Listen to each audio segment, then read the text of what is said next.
This is raw footage, Montreal. We are in mid-May, and this is the first season for this yard. I started in the fall, collecting all these leaves, and these, I call them worm cakes. Okay, and I flip them when they're wet, and then stack them. And I'll tell you, they're still wet underneath. As long as they continue to catch rain every 3 days to a week, and you'd be amazed how long they even hold ice when the weather is warmer. So I built this up here, and I just added this brush, which is going to create some more structure. But I flipped this cake over to kind of bring this around, because this will be the highest point. The tallest tree will go here, because we're catching this morning sun. This is the only opportunity we get, is to get this morning sun, and around lunchtime it will be over. All this material has been taken from the street. That's Diego. He's a really good boy. Let's see if he can catch this. Diego, ready? Catch it. Oh. And so I just salvaged this from Park Baldwin, and it's going to be some more raw material. My seeds came in today, $300 worth of seeds, as well as the compost, which I will divvy up here in my other yard. On the first, I'm going to have another dump truck load dropped. Well, my first full dump truck load, or close to it. And I'm going to try to have them drop it here, as well as what I call the Godfather yard, which is the yard nearby.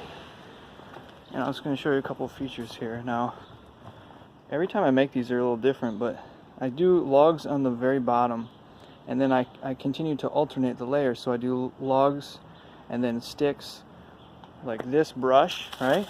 I find it in bundles on the street and pre-wrapped, okay? A faggot is a bundle of sticks, right? I do the leaf cake, the worm cake, and then I do more brush. I just alternate materials, whatever I have, okay? Now this is a skinny part behind this bush, because this will be all but obscured, and the seating area will be back here. But what I'm going to do is completely remove this section from behind the bush, and then create an opening on this side, because with all this hugel, this will receive all the water that it needs, and I want to create the widest path here that I can. So I'll make it so you can walk here, and then this is a node here for working. But then it would stop here where I'm standing, and then there'd be a node here, right? So I'm not sure exactly how I'm going to do this, but it almost blends. You can't see it, but I wanted a video to show this raw before I cover it, because I'm going to continue to cover it. It will get the compost in the places I want, which is here for the greens that will go on top. I'll plant sunflowers. I have 4 types of sunflowers. And then I plant them accordingly. Other things that will go in the mix, my green mix will go there, and then I'll have the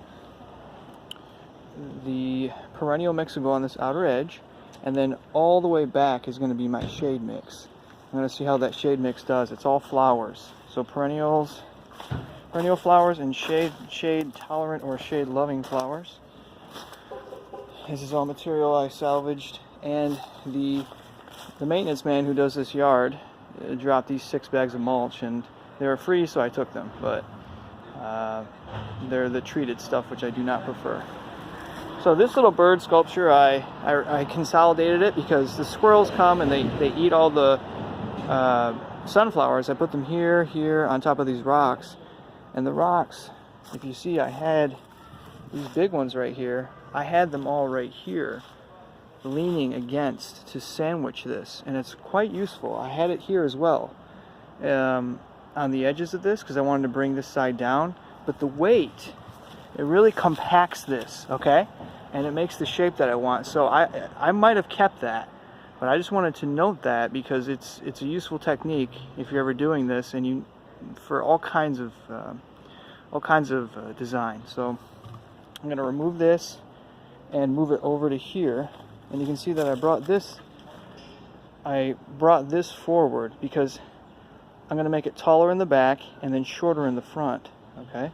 So I'll be able to come up here and reach right to the middle, or I can kneel right here and I can reach from the other side. So the other side will be more like a pedestal where you stand and it's almost waist height, okay? So yeah, the squirrels and the birds destroyed some of this, so I reconsolidated it and I used the sticks elsewhere. But this is the same thing, it's layered. There's a Hugo underneath, and then I do the leaves, leaf cake, worm cake, right, paper mache, and then I continue to alternate the materials. And I have some of this left over here. This is one of my first, when I do the edges, right, that's one material I'll use.